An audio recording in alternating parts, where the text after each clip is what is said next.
بسم الله الرحمن الرحيم الحمد لله رب العالمين والصلاة والسلام على رسوله الكريم أما بعد. قال المؤلف رحمه الله: سورة آل عمران مدنية 200 أو إلا آية. یہ سورہ آل عمران ہے اور یہ سورت مدنی صورت ہے. سورتیں مدنی اور مکی دو قسموں میں تقسیم ہوتی ہیں نزول کے اعتبار سے. کچھ سورتیں مکی ہیں اور کچھ سورتیں مدنی ہیں. اس میں راجع یہ ہے کہ جو سورت ہجرت سے پہلے نازل ہوئی وہ سورتیں مکی ہیں اور جو ہجرت کے بعد نازل ہوئی ہیں وہ سورتیں مدنی ہیں، گرچہ کہ وہ مکے میں نازل ہوئی. اور بھی مدنی اور مکی صورتوں کی کئی علامتیں بیان کی گئی ہیں، جیسے مدنی صورتوں میں عموماً آیتیں لمبی ہوتی ہیں اور مکی صورتوں میں عموماً آیتیں چھوٹی ہوتی ہیں. صورتیں بھی عموماً مکی صورتیں چھوٹی ہوتی ہیں اور مدنی صورتیں لمبی ہوتی ہیں. عام طور سے مکی صورتوں میں توحید سے متعلق اور شرک کی مذمت سے متعلق زیادہ تر بیان وارد ہوا ہے، اور مدنی آیتوں میں زیادہ تر احکام سے متعلق چیزیں بیان ہوئی ہیں. توحید بھی بیان ہوئی ہے لیکن احکام کے مسائل زیادہ مدنی صورتوں میں ہیں. 200 او الا آیہ، اس صورت میں 200 آیتیں ہیں. 200 آیتیں اس صورت میں، او یا الا واحدہ مگر ایک آیت، یعنی یا 200 میں ایک آیت کم، یعنی 199 آیت. کتنی آیتیں ہیں اس صورت میں؟ 200 آیتیں ہیں، یا یہ کہ 200 سے ایک آیت کم، یعنی 199 آیت. ہمارے پاس جو مصحف ہے اس میں 200 آیتیں مرقم ہیں.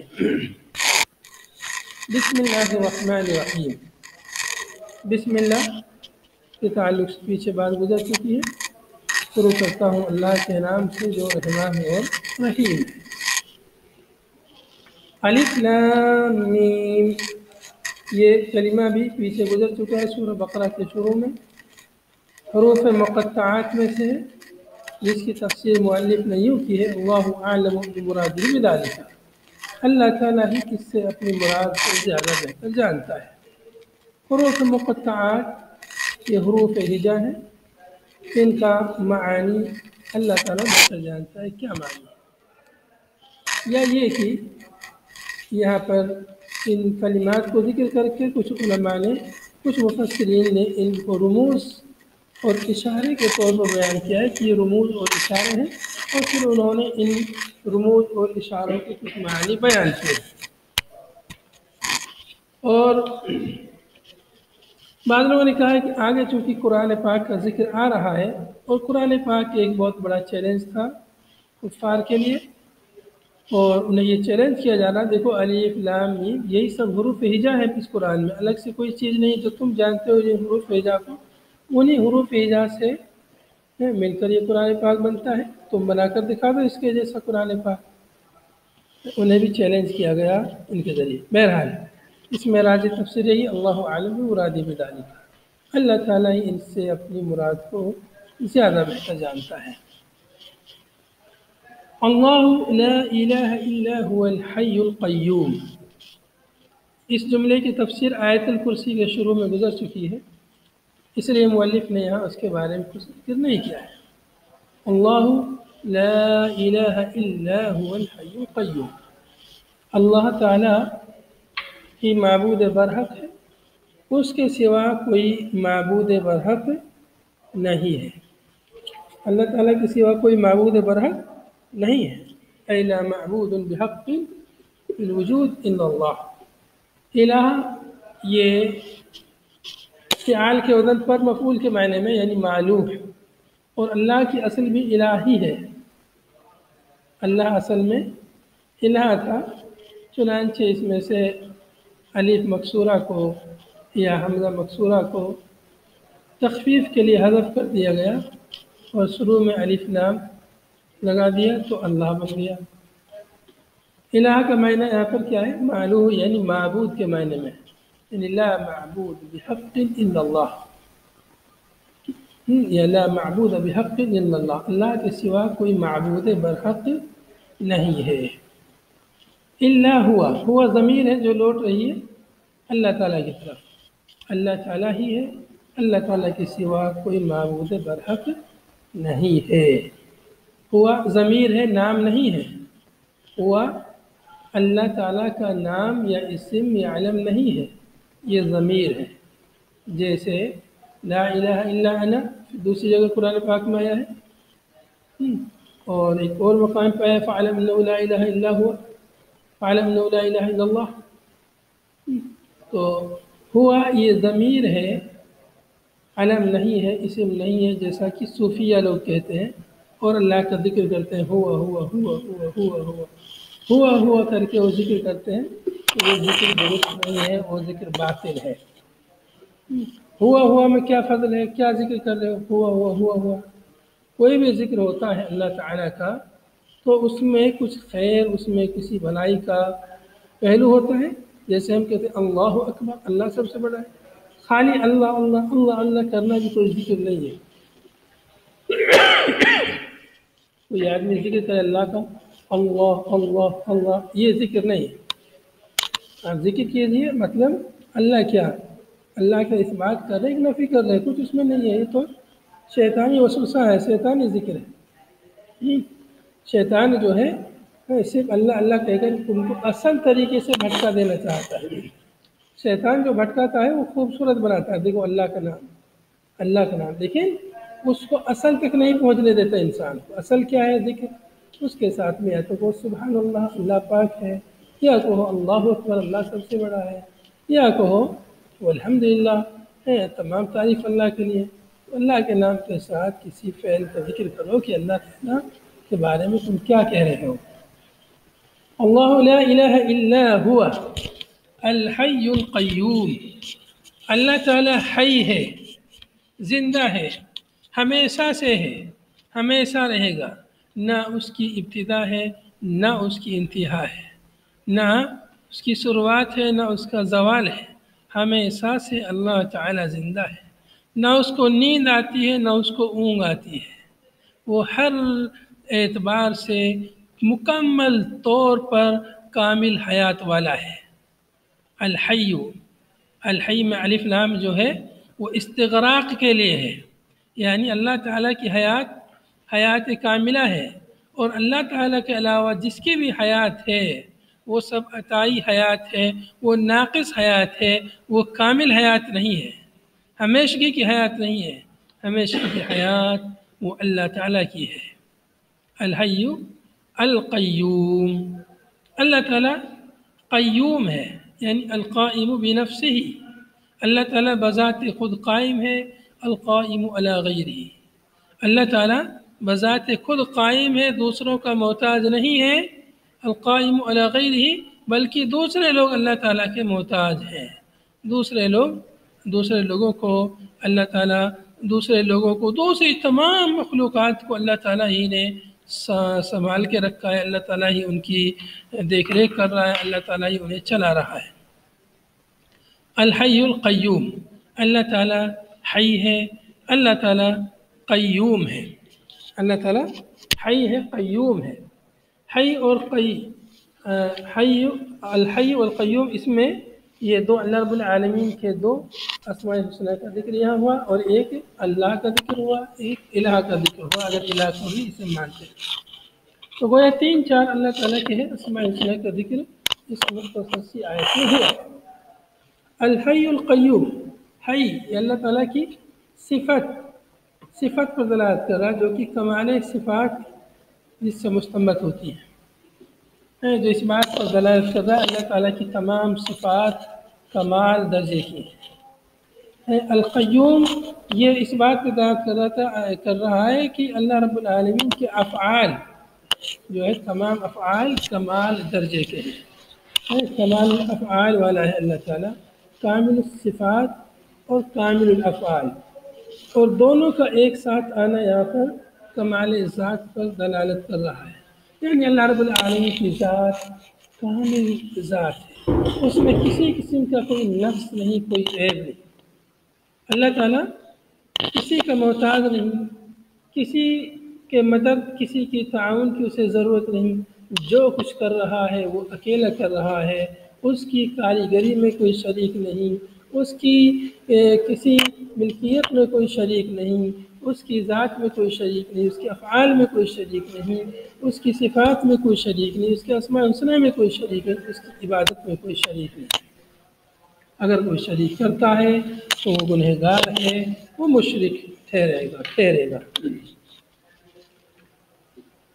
نزل علیک الکتاب، اتنی عظیم صفات والا خالق، اسی نے اس کتاب کو نازل کیا یا محمد صلی اللہ علیہ وسلم، اس کتاب یعنی قرآن پاک کو نازل کیا ملتبسا بالحق، حق کے ساتھ ملتبس، یعنی یہ کتاب جو نازل کی ہے یہ کتاب برحق ہے، اس کا نزول بھی برحق ہے، یہ اللہ تعالیٰ کی طرف سے نازل ہوئی ہے، اور اس کا محتویٰ بھی برحق ہے، یعنی اس کے اندر جو باتیں آئی ہیں، جو خبریں آئی ہیں، جو مسائل آئے ہیں، جو احکامات وارد ہوئے ہیں، وہ سب کے سب برحق ہیں۔ مستقبل کے تعلق سے جو خبریں اس قرآن پاک میں آئی ہیں وہ خبریں بھی صحیح ہیں، اور ہو بہو ایسے ہی وہ خبریں واقع ہوئی جیسے بتلائی گئی، یا ماضی کے تعلق سے جو خبریں اور واقعات اس قرآن پاک میں وارد ہیں وہ بالکل سچے واقعات ہیں، برحق واقعات ہیں۔ اس طرح قرآن پاک اپنی اخبار میں جو خبریں قرآن پاک نے دی ہیں ان خبروں میں قرآن پاک سچا ہے، اس میں کسی بھی قسم کا کوئی شک و شبہ نہیں، کچھ اس میں شبہ کرنے کی گنجائش نہیں۔ قرآن پاک کا محتویٰ یعنی قرآن پاک میں جو کچھ معلومات ہے وہ بالکل سچی معلومات ہے۔ اسی طرح سے قرآن پاک کا نزول بھی برحق ہے کہ یہ اللہ تعالیٰ کی طرف سے نازل ہوا ہے، یہ قرآن کسی اور کی طرف سے نہیں ہے، یہ کیا محمد صلی اللہ علیہ وسلم نے خود سے گڑھ لیا جیسے کفار مکہ کا، ایسا نہیں ہے، بلکہ اس کا نزول یہ برحق ہے۔ نزل علیک الکتاب بالحق، اللہ تعالیٰ نے سچائی کے ساتھ، حق کے ساتھ اس کتاب کو نازل فرمایا ہے، یعنی اس کی خبریں بالکل سچی ہیں۔ یہ قرآن خود بھی سچا ہے، اور جو اپنے سے پہلے والی کتابوں کی بھی یہ تصدیق کرتا ہے۔ مصدقا لما بین یدیہ قبلہ من الکتب، اپنے سے ما قبل کتابوں کی بھی یہ قرآن پاک تصدیق کرنے والا ہے۔ یہ قرآن ایسا نہیں کہ یہ نہیں کہتا کہ بس میں ہی سچا ہوں، میرے سوا سب جھوٹے، نہیں، ایسا نہیں کہتا، بلکہ یہ قرآن پاک یہ کہتا ہے کہ میں بھی سچا ہوں، اور مجھ سے پہلے اللہ کی جتنی کتابیں آئی سب سچی تھی، تورات بھی سچی تھی، انجیل بھی سچی تھی، لیکن ان کے ماننے والوں نے اس سچائی کے ساتھ جھوٹ کو ملا دیا، مکس کر دیا۔ آپ جانتے ہیں جب پاک صاف چیز میں گندگی کو ملا دیں گے تو پاک صاف نہیں رہ جاتی، تو ان لوگوں نے، ان کے ماننے والوں نے، یہود و نصارہ نے تورات اور انجیل میں اپنی جانب سے بہت ساری چیزیں مکس کر دی، ملا دی، اس وجہ سے اب یہ سمجھنا دشوار ہو گیا کہ اس میں کون سا اللہ کا کلام ہے اور کون سا غیر اللہ کا، بلکہ بہت ساری باتیں سمجھ میں آتی ہے کہ یہ غیر اللہ کی باتیں اللہ تعالیٰ کی ہو ہی نہیں سکتی، جو اس میں بالکل غلط باتیں لکھی ہوئی ہیں، جس میں انبیاء کرام کی توہین ہے، اس میں اللہ تعالیٰ کی توہین ہے، جو بالکل سمجھ میں آتی ہے یہ اللہ کا کلام ہو ہی نہیں سکتا ہے، تو اس لیے وہ ملتبس ہے۔ لیکن جب وہ نازل ہوا تھا اور جب تک وہ التباس سے پاک صاف تھا تب تک وہ بالکل سچا کلام تھا، تب تک اس کا ماننا ضروری تھا۔ مصدقا لما بین یدیہ قبلہ من الکتب، یہ قرآن پاک تصدیق کر رہا ہے اپنے سے ماقبل کتابوں کی۔ وَأَنزَلَ التَّوْرَاةَ وَالْإِنجِيلَ، اور اللہ تعالیٰ نے تورات اور انجیل کو نازل فرمایا۔ وَأَنزَلَ التَّوْرَاةَ وَالْإِنجِيلَ، اللہ تعالیٰ نے قرآن پاک کو نازل کیا اور تورات اور انجیل کو بھی اللہ تعالیٰ ہی نے نازل فرمایا، من قبل، اس سے پہلے، اے قبل تنزیل، یعنی قرآن پاک کو نازل کرنے سے پہلے اللہ تعالیٰ نے تورات اور انجیل بھی نازل فرمائی. ہدی للناس، لوگوں کے لیے بطور ہدایت، لوگوں کی ہدایت کے لیے اللہ تعالیٰ نے اس سے پہلے تورات اور انجیل کتابیں نازل فرمائیں. اور بھی کتابیں نازل فرمائیں، لیکن یہ کتابیں زیادہ مشہور ہوئیں، ان کے ماننے والے زیادہ مشہور ہوئے. ہدن حال، ہدن یہ حال واقع ہے، بمعنی ہادیین من الضلالہ، یعنی یہ دونوں کتابیں تورات اور انجیل ضلالت سے ہدایت دینے والی بنا کر ہم نے نازل کی تھی، لیکن ان لوگوں نے اس ہدایت کو ٹھکرا دیا اور اپنی طرف سے من مانی باتیں اس میں ڈال دی اور وہ لوگ راہ حق سے بھٹک گئے. للناس ممن تبعہما، ان لوگوں کے لیے جو ان دونوں کتابوں کی اتباع کرتے ہیں، ان کے لیے اس کتاب کو ہم نے ہدایت بنا کر بھیجا تھا. وعبر فيهما بأنزل وفي القرآن بنزل المقتضی للتکریر. مؤلف کہہ رہے ہیں کہ یہاں پر دیکھیے نزل علیک الکتاب، نزل علیک الکتاب، جب قرآن پاک کے بارے میں جب تعبیر کی تو نزل سے کی، اور جب تو ان تورات اور انجیل کے بارے میں بات کی تو کیا فرمایا؟ انزلہ. تو کہہ رہے ہیں کہ ایسا کیوں کہا؟ نزلہ قرآن کے لیے نزلہ اور تورات کے لیے انزلہ کا صیغہ کیوں استعمال کیا ہے؟ تو کہہ رہے ہیں کہ فیہما، وعبر فیہما، فیہما ضمیر تورات اور انجیل کی طرف لوٹ رہی ہے. ان دونوں میں انزلہ کے ذریعے تعبیر کی ہے اور قرآن پاک میں نزلہ کے ذریعے تعبیر کی ہے. نزلہ چونکہ یہ تکرار کا متقاضی ہے، المقتضی للتکریر، تکریر یعنی تکرار، یعنی قرآن پاک کا نزول دھیرے دھیرے 23 برس میں مکمل ہوا تھا، جبکہ تورات اور انجیل یہ دفعتاً ایک ہی ساتھ مکمل طور پر نازل ہوئی تھی، ایک ساتھ مکمل طور پر نازل ہوئی. اس کے علاوہ قرآن پاک دھیرے دھیرے دھیرے دھیرے نازل ہوا. تو نزلہ کے صیغے میں یہ معنی پایا جاتا ہے کہ تقریر کا معنی، یعنی بار بار کا، دھیرے دھیرے نازل ہونے کی طرف اس میں اشارہ ہے. لأنهما أنزل دفعة واحدة، اس لیے کہ یہ دونوں تورات اور انجیل تو ایک ہی دفعہ نازل ہو گئی تھی، برخلاف قرآن پاک کے. قرآن پاک ایک دفعہ نازل نہیں ہوا بلکہ 23 برس کی مدت میں نازل ہوا. ہاں قرآن پاک بھی ایک دفعہ نازل ہوا تھا، تب آسمان دنیا پر، لوح محفوظ سے آسمان دنیا پر رمضان المبارک کی آخری عشرے میں لیلۃ القدر کی رات میں ایک ہی دفعہ نازل ہوا تھا. یہاں پر معلق مولانا شیخ صفی الرحمن مبارک رحمۃ اللہ علیہ نے میرے پاس جو نسخہ اس میں تعلیق چڑھائی ہے، کہتے ہیں کہ یہ جو فرق مؤلف نے ذکر کیا ہے انزال اور تنزیل کا، انزال کا اور تنزیل کا جو فرق ذکر کیا ہے یہ فرق درست نہیں ہے. کیوں؟ اس لیے کہ قرآن پاک میں جو ہے قرآن پاک ہی کے نزول کے لیے انزال کا لفظ تقریباً 100 مرتبہ آیا ہے. یہاں پہ نزلہ کا ذکر لفظ آیا ہے کیونکہ قرآن پاک ہی کے لیے قرآن پاک میں دیگر مقامات پر انزلہ کا لفظ بھی آیا ہے، تقریباً 100 مقامات کے آس پاس. اور ایسے ہی یہ اور تنزیل یعنی نزلہ کے ساتھ بھی قرآن پاک کا ذکر تقریباً 30 سے 40 مرتبہ کے درمیان آیا ہے. تو کہیں پر اللہ تعالیٰ نے انزلہ سے تعبیر کیا ہے قرآن پاک کے نزول کو، اور کہیں پر نزلہ سے تعبیر کیا ہے قرآن پاک کے نزول کو. بہرحال وَأَنزَلَ الْفُرْقَانَ، اور اللہ تعالیٰ نے فرقان نازل فرمائی. فرقان بمعنى الكتب الفارقة بين الحق والباطل، فرقان یعنی وہ کتابیں جو حق اور باطل کے درمیان فرق کرنے والی ہیں، حق اور باطل کے درمیان تفریق کرنے والی ہیں، ان کو حق اور باطل کو جدا جدا کرنے والی یہ کتابیں ہیں.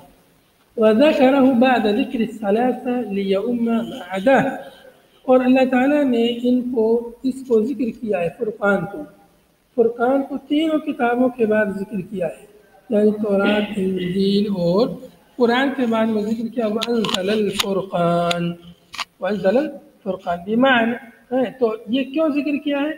کہہ رہے ہیں کہ وَذَكَرُوا بَعْدَ ذِكْرِ الثَّلَاثَ، تینوں کتابوں کے ذکر کرنے کے بعد اس کا ذکر کیوں کیا ہے؟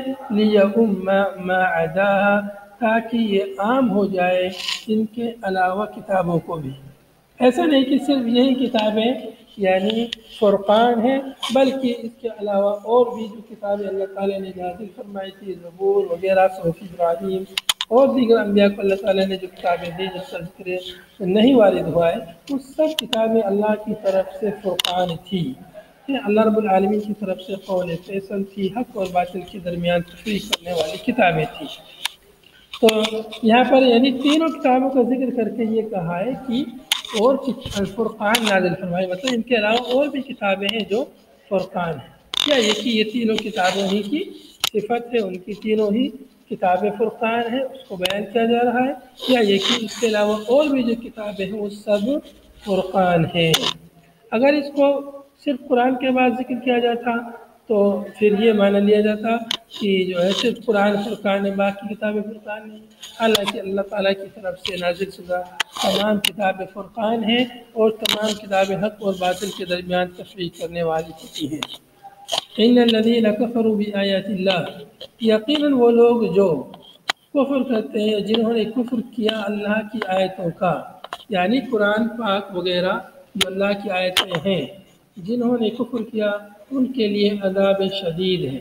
لہم عذاب شدید واللہ عزیز ذو انتقام، اور اللہ تعالیٰ عزیز ہے، غالب ہے، انتقام والا ہے۔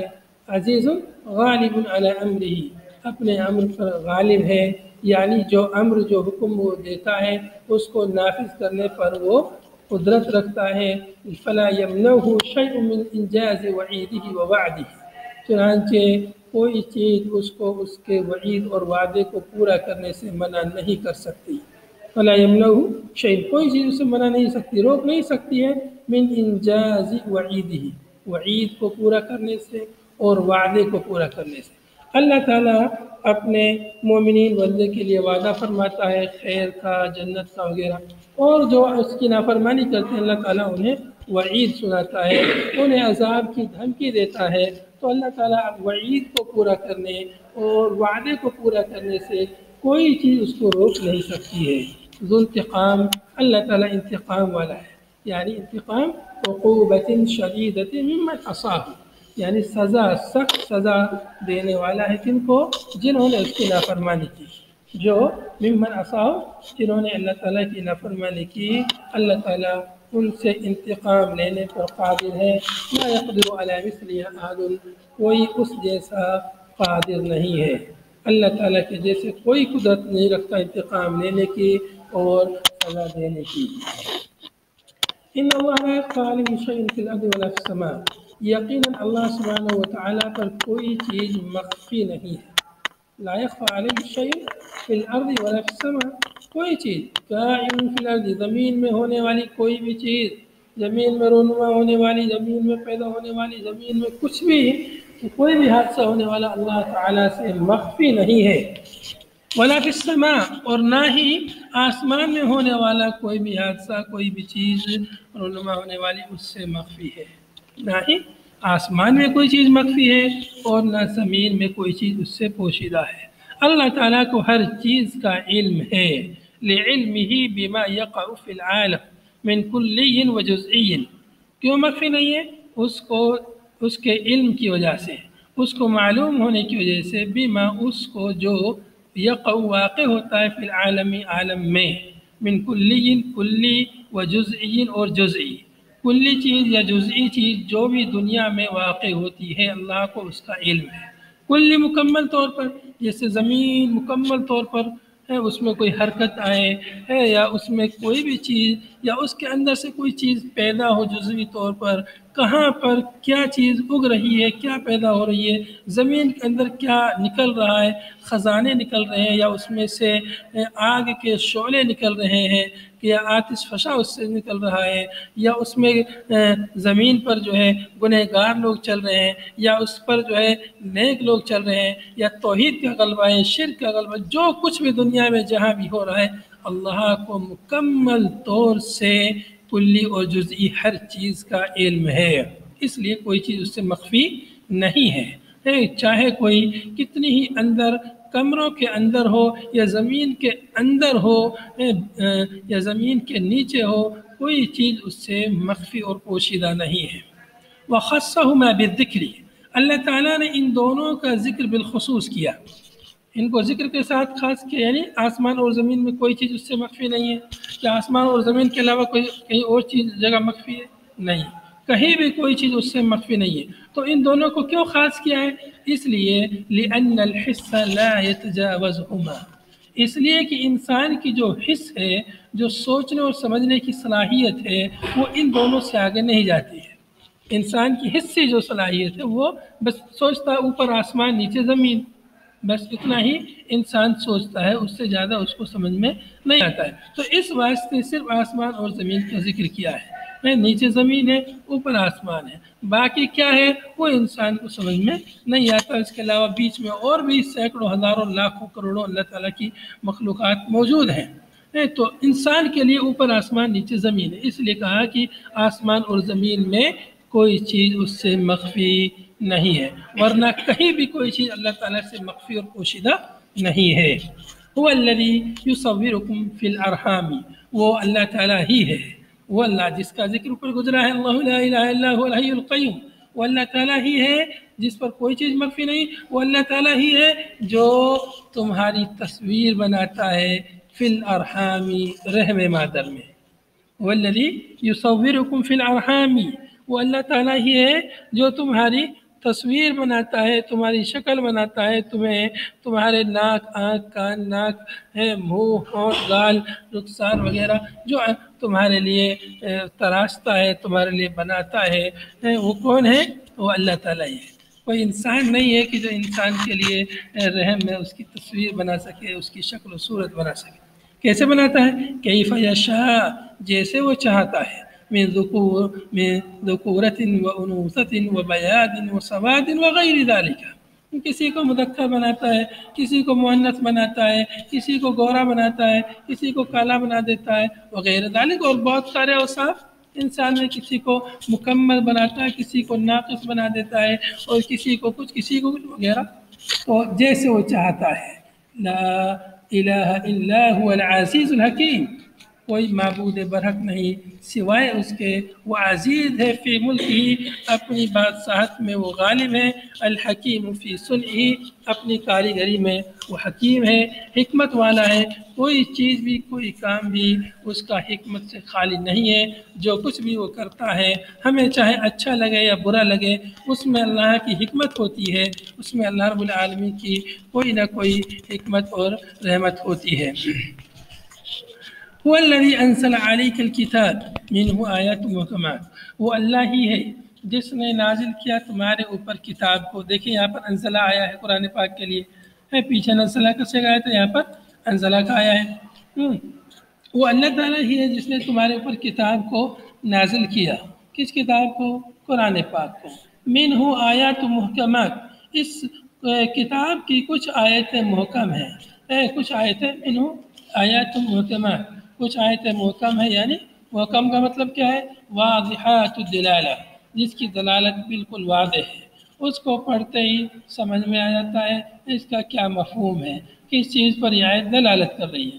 ہن ام الکتاب، یہی آیتیں جو محکم آیتیں یہی ام الکتاب ہے، یعنی اصلہ المعتمد علیہ فی الاحکام، یعنی یہی اصل کتاب ہے جس پر احکام میں اعتماد کیا جاتا ہے، جو معتمد علیہ ہے احکام میں، وہ یہی محکم آیتیں ہیں۔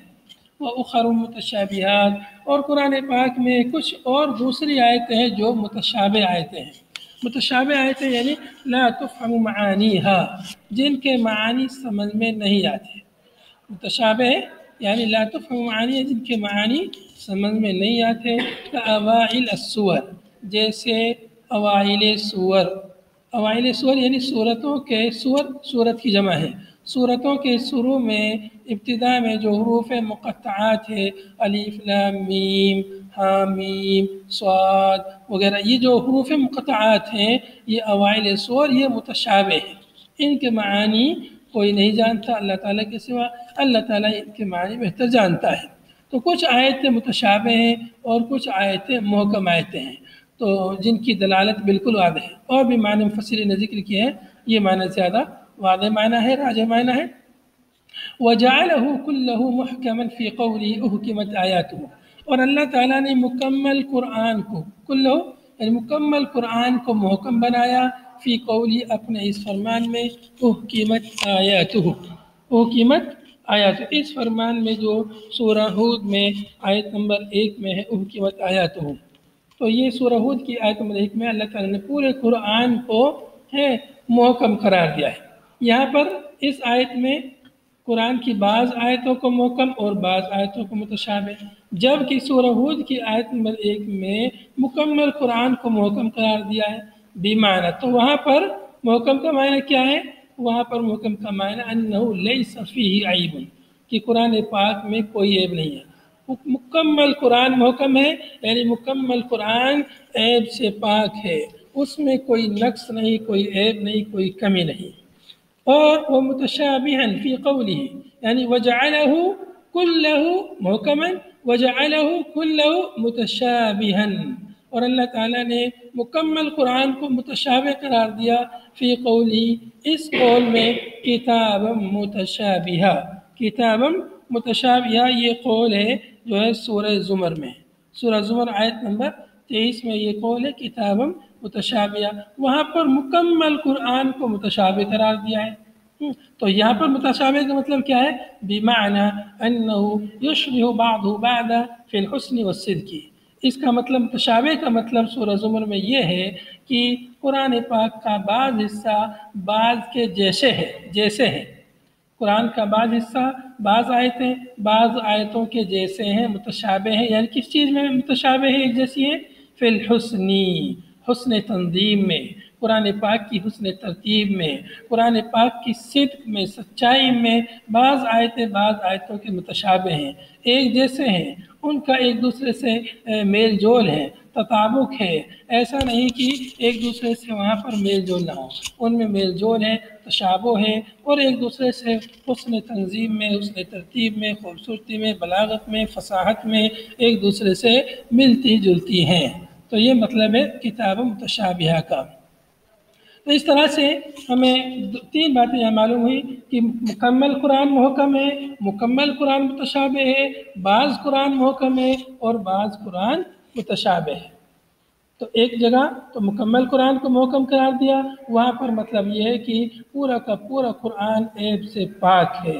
دوسری جگہ مکمل قرآن متشابہ ہے، یعنی ایک جیسے کہ حسن ترتیب اور سچائی میں قرآن پاک کی بعض آیتیں بعض آیتوں کے متشابہ ہیں۔ اور ایک مقام پر جو یہ آیت سورہ آل عمران کی، اس میں بعض آیتوں کو محکم اور بعض آیتوں کو متشابہ قرار دیا ہے، تو یہاں پر متشابہ کا مطلب ہے وہ آیتیں جن کا مفہوم غیر واضح ہے، جیسے حروف مقطعات۔ فَأَمَّا الَّذِينَ فِي قُلُوبِهِمْ زَيْغٌ، رہے وہ لوگ جن کے دلوں میں زیغ ہے، جن کے دلوں میں کجروی ہے، ٹیڑھا پن ہے، میل عن الحق، حق سے میل ہے، باطل کی طرف رجحان رکھتے ہیں، فَيَتَّبِعُونَ مَا تَشَابَهَ مِنْهُ، تو یہ لوگ متشابہ آیتوں کی پیروی کرتے ہیں، منہ اس میں سے جو متشابہ آیتیں ہیں جن کا مفہوم واضح نہیں ہے، جو ایک سے زیادہ معنی کو شامل ہیں، اس میں سے اپنی مرضی کا مفہوم نکالتے ہیں، ابتغاء طلب الفتنہ، فتنہ کو تلاش کرتے ہوئے، فتنہ فساد کو ڈھونڈتے ہوئے، اختلاف کرنے کے لیے وہ لوگ کیا کرتے ہیں؟ یہ لوگ متشابہ آیتوں کو ڈھونڈتے ہیں، تلاش کرتے ہیں، ان کی پیروی کرتے ہیں اور کہتے ہیں دیکھو قرآن میں لکھا ہے۔